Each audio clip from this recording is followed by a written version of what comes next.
Greenland.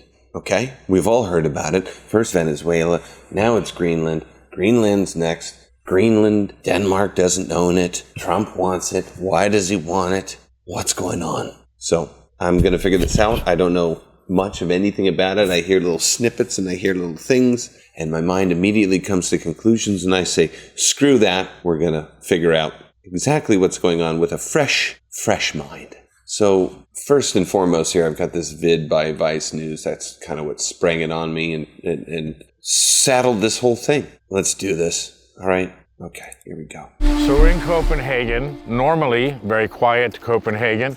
And why do I say normally quiet? Because now it's very hot. Several European countries are sending troops to Greenland in a show of support for Denmark as it tries to persuade President Trump not to take over the island. It's one of the hottest discussions in that. geopolitics right now.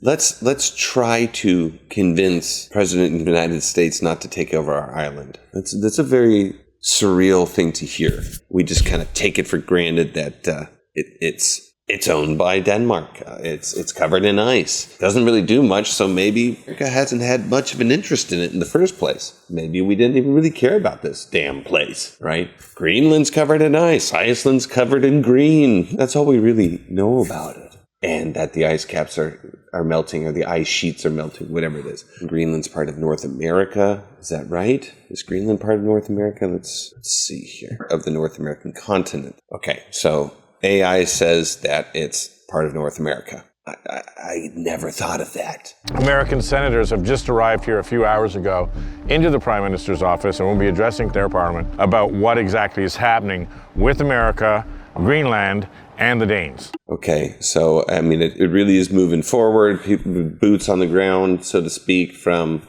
Denmark and, I guess, from America as well. It was a bit of a meme, a little joke. Now we're getting serious. What's going on? We just wanted to ask you if it was brought up in the panel about the buildup of troops over the last 2 days. It's been happening in Greenland. Nobody can get in because there's so many troop planes going in and out.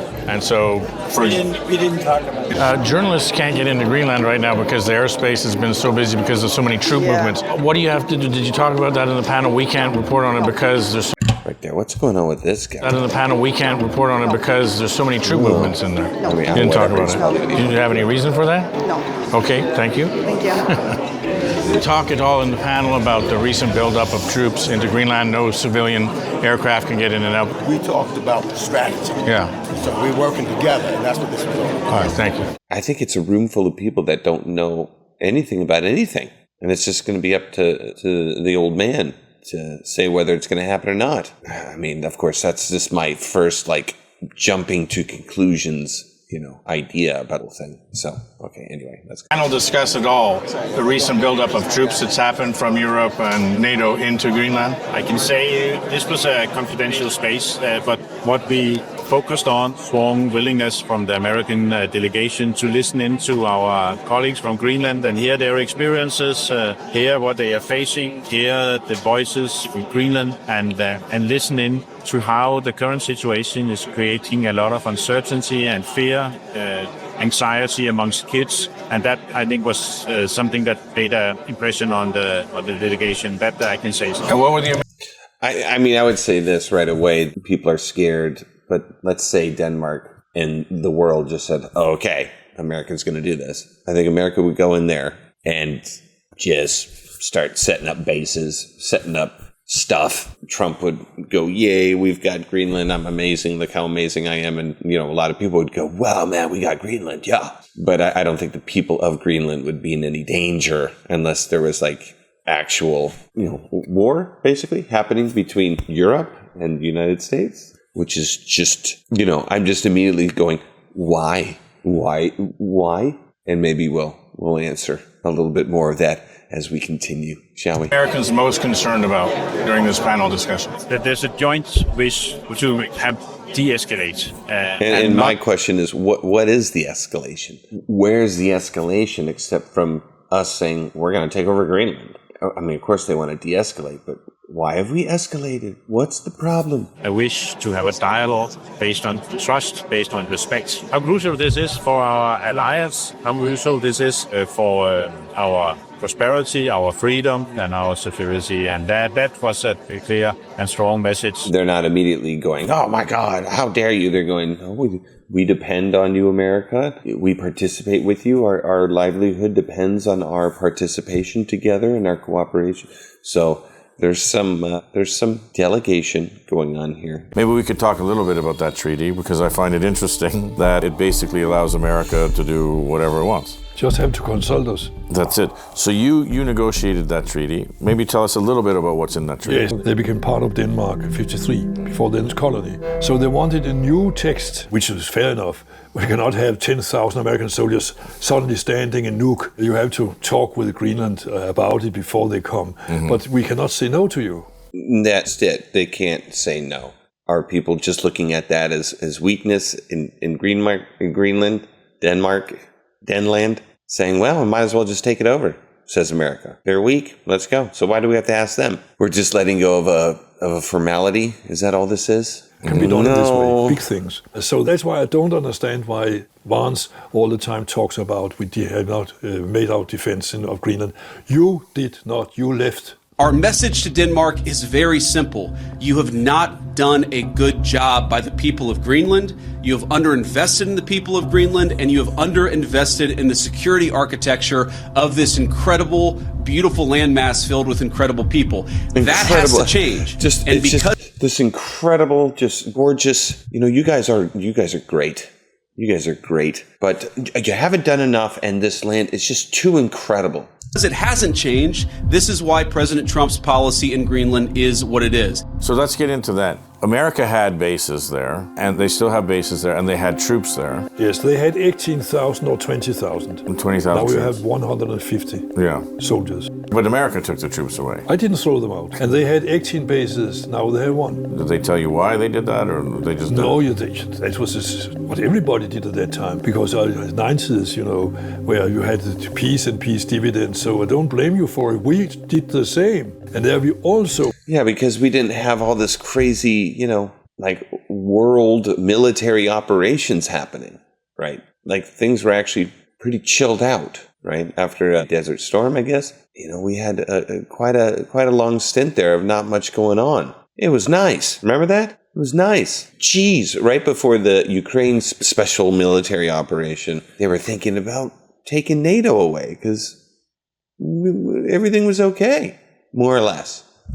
Or maybe I don't know what I'm talking about. We made a declaration where we said we keep the Arctic as a low tense area. Right. That's right. So when you make it a low tense area, then you don't upgrade the military, then you downgrade the military, right. Which happened for Denmark and for the United States of America.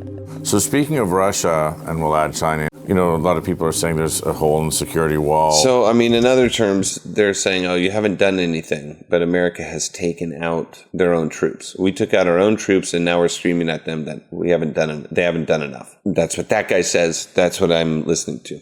In there too. A lot of people are saying there's a hole in the security wall. Has Russia or China ever impinged on the sovereignty of Greenland? I think this is important here.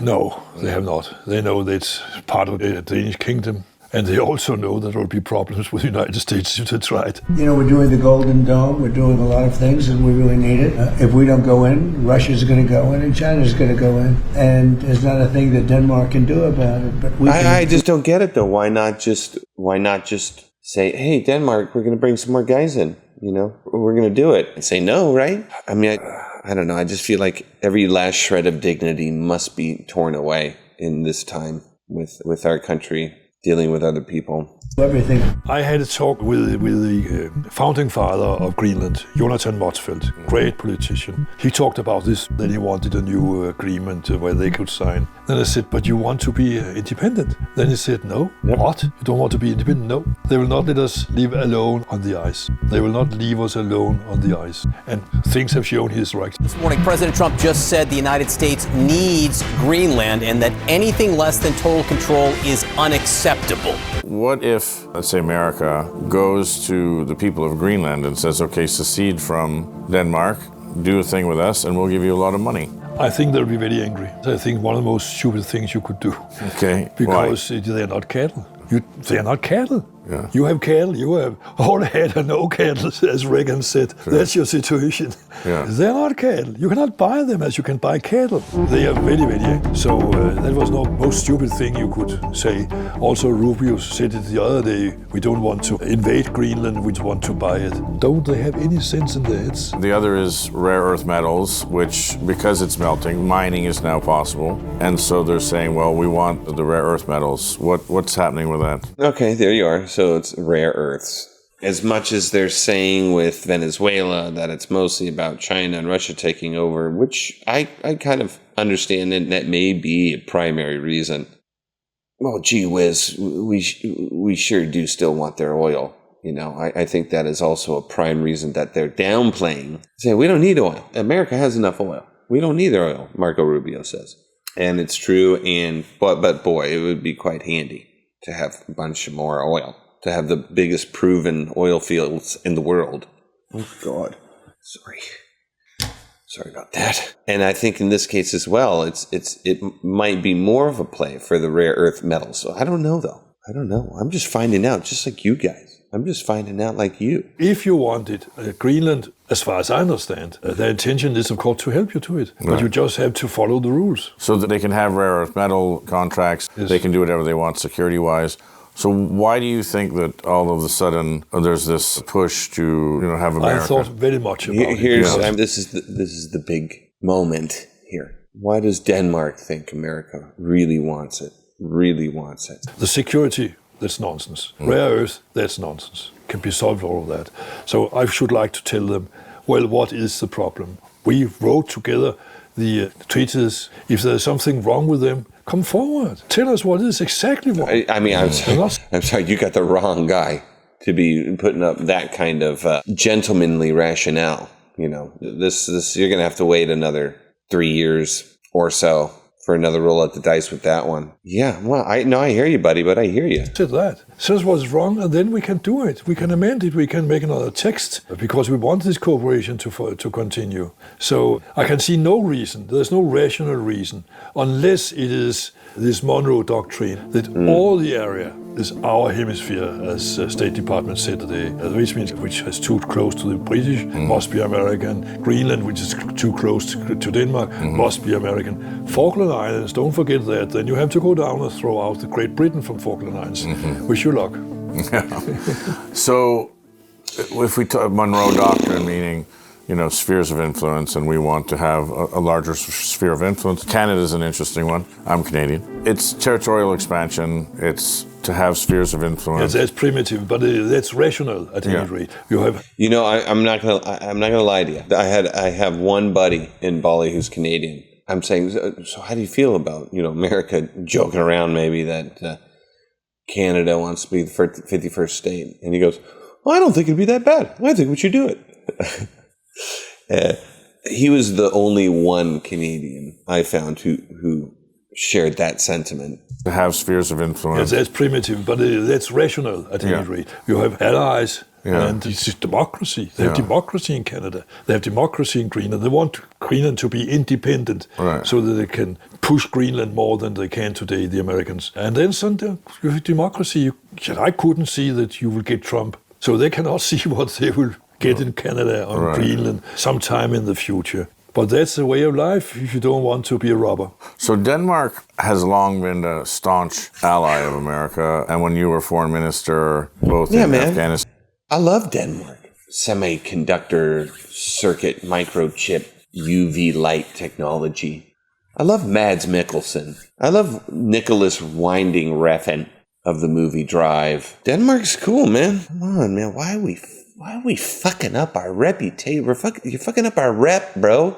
I live in Bali most of the time, and I'm going to tell you this. That sentiment, it's there. We're really starting to get a very nasty smelling egg on our face with our rep is really going. If anything is really being messed up here, I think it's that, because it seems to me like we still have enough systems in place where you're not absolutely going to get arrested and thrown in the gulag. If you dissent against the government, that kind of thing. That would be awful if that was happening. I think we're still in a situation where we can still say, fuck you, Trump, and he can flip everyone off and say, no, shut up, piggy, right? We still have our news, I guess, right? We can still say what we want. I mean, that's going to be a hard one to take away, right? But our reputation outside is getting bad, thus it's getting bad. Since I was a little boy, America was an ideal for all Danes. Then this question of loyalty. Republican Senator Mitch McConnell warning that if the U.S. goes after a NATO ally, it will be incinerating the hard-won trust of loyal allies. Man,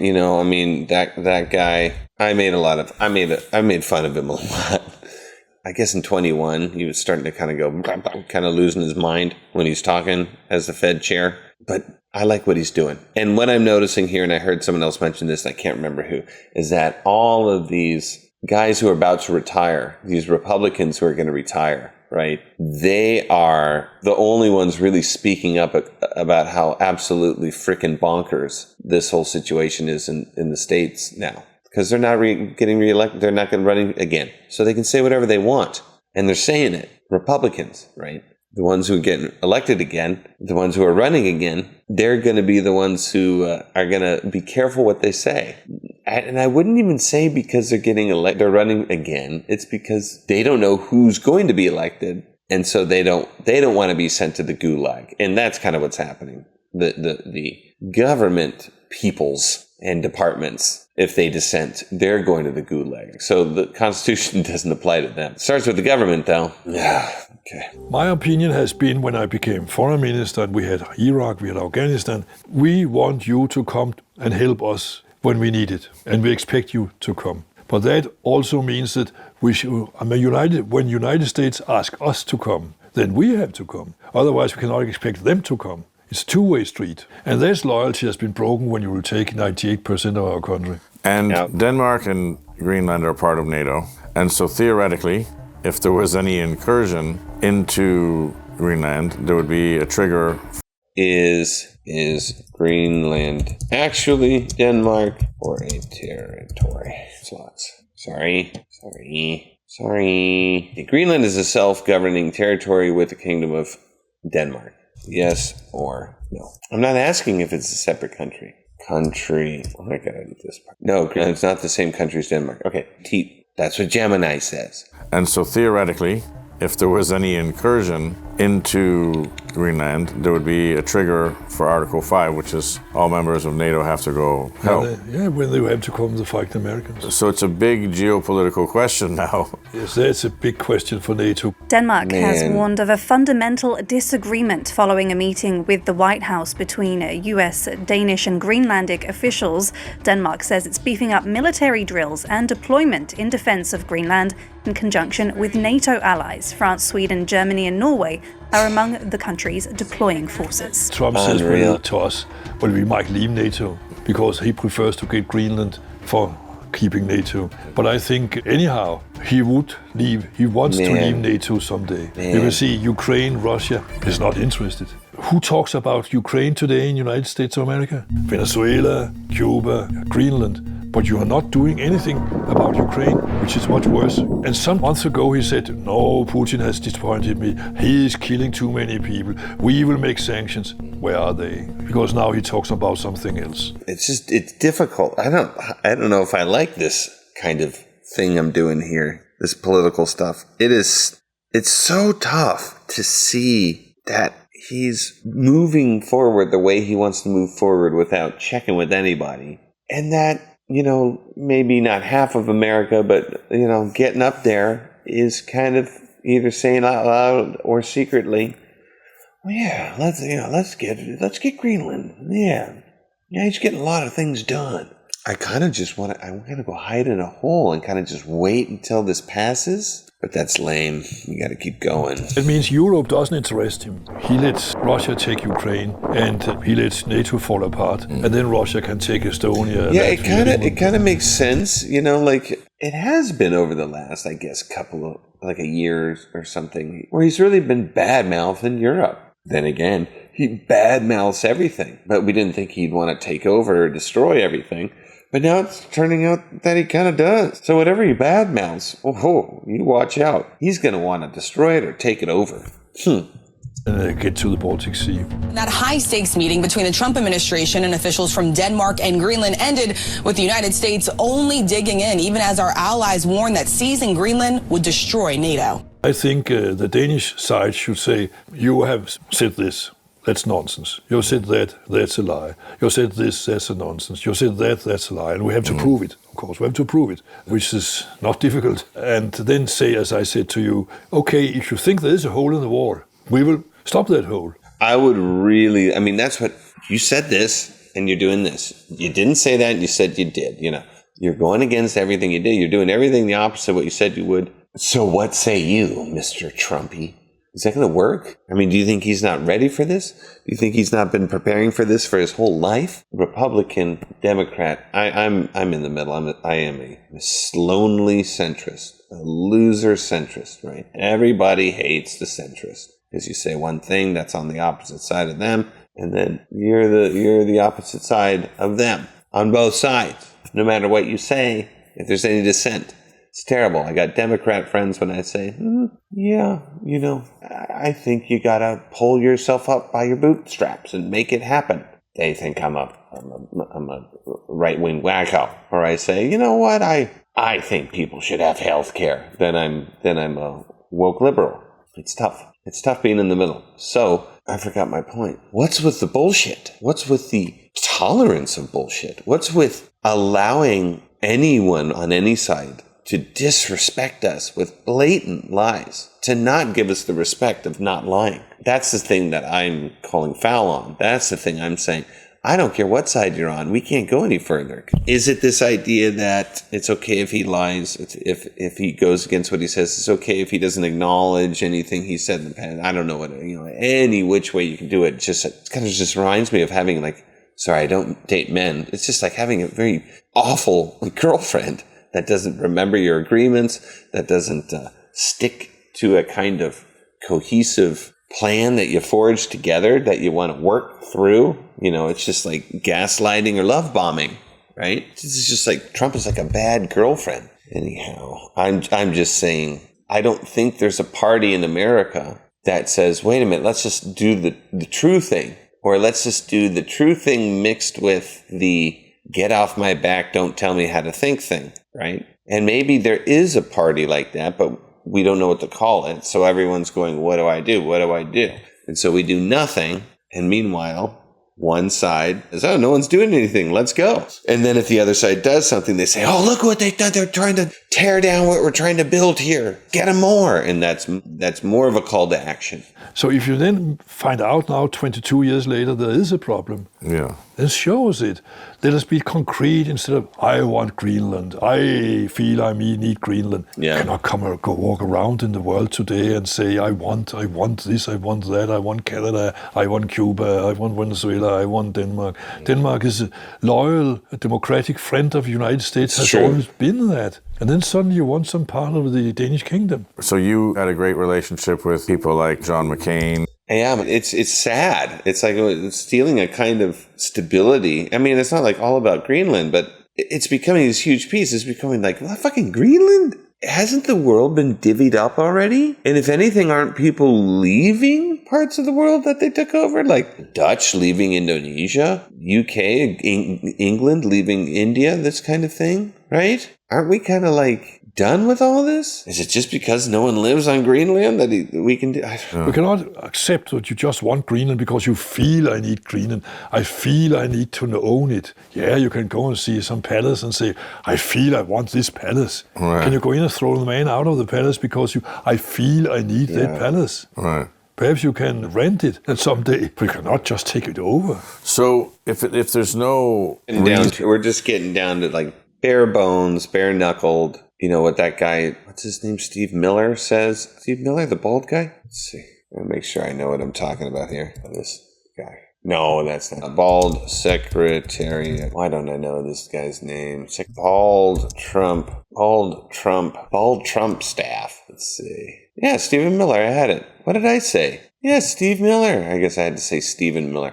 Okay, anyway. So, yeah, this guy's Stephen Miller. He's going, the reality is about might and violence and strength and, And in a way, he's right. But it didn't work for a lot of people. It didn't work for a lot of countries. It ended up not working, right? And it's only until we kind of got to this democratic thing. Now, is democracy getting so out of control, like everyone's just such a namby-pamby softy that nothing gets done, and this is what Trump is doing? You know, that's probably what a lot of people are thinking. But do we have to do it in such a heavy-handed way? This isn't really talking a lot about why they want to do it. Not really. So we're not really getting to the bottom of it. This guy's just going, what the hell? Why don't you just add to us a little bit here? You're right. But in terms of what is actually happening, I don't know if we're ever going to get to the bottom of it, to be honest. Not at this juncture. Real reason behind the security, because they can do whatever they want. There's no rational reason. No rational reason. And there's no rational reason around the rare earth metals. What's the reason? You know, either it's the Monroe Doctrine. And we want it all Europeans out of our hemisphere. Yeah. But of course, that is very, very imperialistic. Right. Well, Canada has been there for a longer time than the United States. Sure. Greenland has been there for a longer time this than word the a United lot, States. right? Imperialism. Right. So let's see what it actually is. What is imperialism? Is it bad? Is it so bad? Let's see. Imperialism. It's conquest, essentially. A policy or practice where a country extends its power and influence over other nations or territories, often through direct territorial acquisition, military force, economic domination, or political control. We're committing acts of imperialism by this definition of sweet Gemini. Can they suddenly come United States and throw them out? Of course they cannot. Mm-hmm. So then it must be, if it's not that, then it is Vanity Fair. If you take Greenland, then you will enlarge your American area with more than Thomas Jefferson did in 1803 and Polk did in 1845. So then the president is the greatest president in your history. There you go. And it's one of these things where Trump wants all this achievement. Check, check, check. Good. He knows, he's got to know that when his term ends, if it ends, he might want to keep going without even an election. He just has to cause a big insurrection in the country to say elections are unsafe. That is a terrible thought. But he knows that if he gets, if he does not get reelected, if he's trying to do a third term, I don't see any way how America wouldn't immediately give back everything that we took or reverse all of this crap that we're doing in the name of Trump, having his trophies. Trump's thinking of this. He is. So God knows what he's going to try to do to either keep going, run a third term, or to continue the legacy of him and not have all of these things overturned immediately. See it sort of as territorial expansion for vanity's ego's sake. Yeah, that's my impression, but I don't know it. Of course, I don't know you Americans know more about it. I must just have fantasies, and I hope I'm wrong. Stephen Miller's wife put out a tweet that had Greenland but with that flag. Stephen Miller. What was the reaction here about that? Okay, let's take a look. I've never seen this. Katie Miller. Jesus, we're done. Katie Miller. Okay, let's see. Okay, well that's interesting. She's a woman of ethnicity. It says a little something. Sure it's not the blonde there? No. I thought it was going to be, blonde, blue-eyed, little mustache. This is stupid. She definitely knows how to toe the America First line. All right. It had Greenland, but with the American flag. What was the reaction here about that? People are very angry, especially Greenland. Yeah. You do whatever you can to behave stupidly. But of course, Greenland was angry. This is not our flag. Right. Now you want us to take your flag. We will not have your flag. So it's negative. You get a negative impression all the time. If you want something, don't behave like that. Right. Stephen Miller also said, the one who is the most violent has the right. Those who have the power, the force, are entitled to use it. This is the law of the jungle. It's also fascist ideology. Think about that. Mussolini swore to violence. He took Ethiopia. Now he wants to take Greenland. That's fascist ideology. I think Americans should be aware that perhaps one morning you wake up and you have got a fascist autocracy. We would like to help you out of that. Yeah. And do you see a historical precedent for what's happening now between? Exactly. Yeah. Like what? September 38, I don't like it, but that was the same. You saw every day in the papers, Germany saying something about Czechoslovakia. We must have. And then at the end of the month, they got Sudetenland. Then we want Austria, get Austria. We want Memelland, we got Memelland. We want Danzig, we got. Then the war came out. They had not expected Great Britain to react on the 1st of September 39 because they have not reacted before. Why should they react then? You don't want to make a world war, but you glide into a world war. That's it. What do you think they're going to ask for this week in Washington?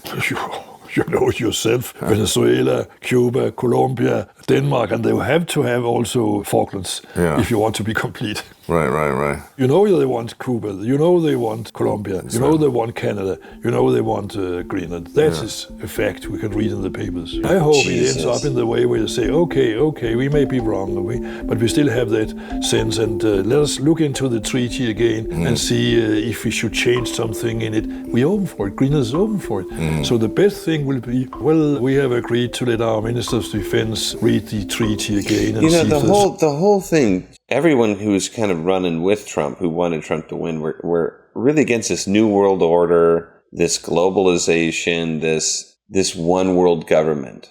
I'm just curious. The person that they chose to fight against this is now turning things into a one world. Now, is it just to protect us from the other guys trying to do a one world thing? Is that what it is? This is tough, man. It's just like reality smacking you in the face. It's like going, holy shit, is it only about violence and might and strength and use it while you got it? Otherwise, we're going to pussy ourselves into oblivion? Is it just because everyone's being cordial and polite and getting along that eventually we're just going to get too weak and be taken over ourselves, so we might as well do it first? Some rough stuff, man. Then we are friends and loyal partners again. And do you think that happens, or do you think everybody pushes? If they are wise, it happens. It's your decision whether you get what you get. All right. Listen, thank you, Mr. Foreign Minister.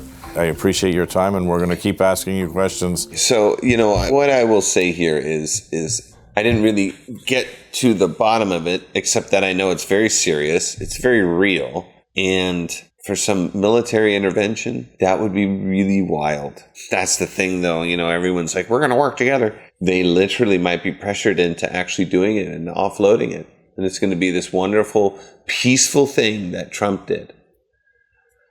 I don't even know what to say. I just know that it's real and that it's happening. There's either a whole level of things that we just will never understand, and they're really trying to protect us and protect America because it's so complex and such a crazy chessboard that we have to do things like this. Obviously, Denmark and etc. don't agree, or this is just really messed up. Expressing some real hubris here. But all I know is it's real now. This is something that might take place or might move much further into conflict. I wonder what you think as Europeans, as Americans. I don't know. But that's what I got with this one. We found out what Stephen Miller's wife looked like. We found out what imperialism is. And I feel funny and strange. But I got a 3-day weekend, so I guess I can sit with it and let it pass through me. Anyway, Jordan O'Leary here. Thank you very much for finding out with me. We'll catch you on the next one. And I like your moves. Ooh.